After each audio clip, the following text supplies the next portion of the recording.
एक बंदर और अनाथ बच्चा प्रस्तावना। यह कहानी एक चालाक लेकिन दिलदार बंदर और एक छोटे से अनाथ बच्चे की है जो किस्मत से एक दूसरे की जिंदगी में आए और एक परिवार बन गए। जंगल, शहर, दोस्ती और अपनापन इस कहानी का आधार है। कहानी एक समय की बात है। एक घना जंगल था। उस जंगल में बहुत सारे जानवर रहते थे, लेकिन सबसे शरारती और चतुर जानवर था भोलू बंदर। वह खूब उछल कूद करता, पेड़ों पर झूलता और जंगल के सभी जानवरों को परेशान करता। पर एक बात और थी, भोलू अकेला था। एक दिन की बात है, भोलू जंगल की सीमा से लगे एक छोटे से कस्बे में घूमने गया। वहां की गलियों में उसे कुछ खाने की तलाश थी। तभी एक गली के कोने में उसे कुछ अजीब सा सुनाई दिया, किसी के रोने की हल्की आवाज। भोलू ने पेड़ से नीचे छलांग लगाई और उस ओर बढ़ा।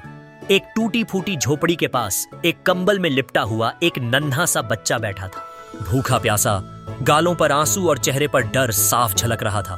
भोलू हैरान रह गया। इंसानी बच्चा अकेला जंगल के पास? भोलू ने सोचा। भोलू थोड़ी देर उसे देखता रहा, फिर अपने पास से एक केला निकाला और बच्चे की तरफ बढ़ाया। बच्चे ने डरी हुई आंखों से उसे देखा, लेकिन भोलू की मासूम मुस्कान ने कुछ भरोसा दिलाया। बच्चे ने केला पकड़ा और खाने लगा। भोलू ने फैसला किया, अब ये मेरा दोस्त है, नई जिंदगी की शुरुआत। भोलू ने बच्चे का नाम रखा गोलू। वो बच्चा बोल नहीं सकता था, लेकिन उसकी आंखें बहुत कुछ कहती थीं। शायद उसने अपने माता पिता को खो दिया था। कोई नहीं जानता था उसका नाम, उम्र या कहानी। भोलू ने उसे अपने साथ जंगल ले जाने का मन बनाया। धीरे धीरे भोलू ने जंगल में अपने दोस्तों से गोलू की पहचान करवाई। हाथी दादू, हिरनी माया, तोता चिंटू और उल्लू गुरुजी से। सब हैरान थे, लेकिन गोलू की मासूमियत ने सबका दिल जीत लिया। गोलू अब हर सुबह भोलू के साथ जंगल में खेलता, फल खाता और पेड़ों के नीचे आराम करता। चुनौती आती है। एक दिन जंगल में एक शिकारी आया। उसने देखा कि एक इंसानी बच्चा जानवरों के बीच रह रहा है। यह बच्चा जंगल में कैसे पहुंचा? मैं इसे शहर ले जाकर बेच सकता हूं, उसने सोचा। वो रात को गोलू को उठाने आया, लेकिन भोलू जाग गया। भोलू ने पूरे जंगल में शोर मचा दिया।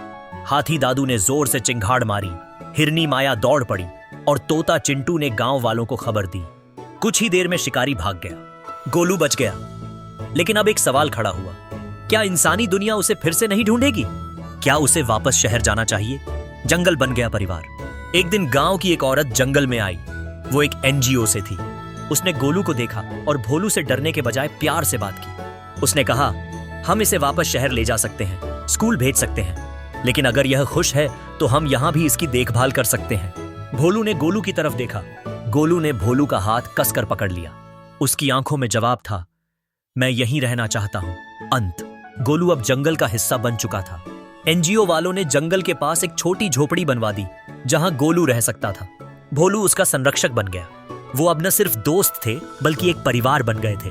गोलू सीखने लगा, बोलने भी लगा, और जब उससे पूछा गया, तुम्हारे मम्मी पापा कौन हैं? तो वह मुस्कुराकर कहता, मेरा पापा बंदर है।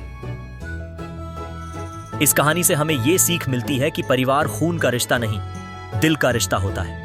और कभी कभी जिनसे हमें उम्मीद नहीं होती, वही हमारी जिंदगी को सबसे ज्यादा प्यार देते हैं।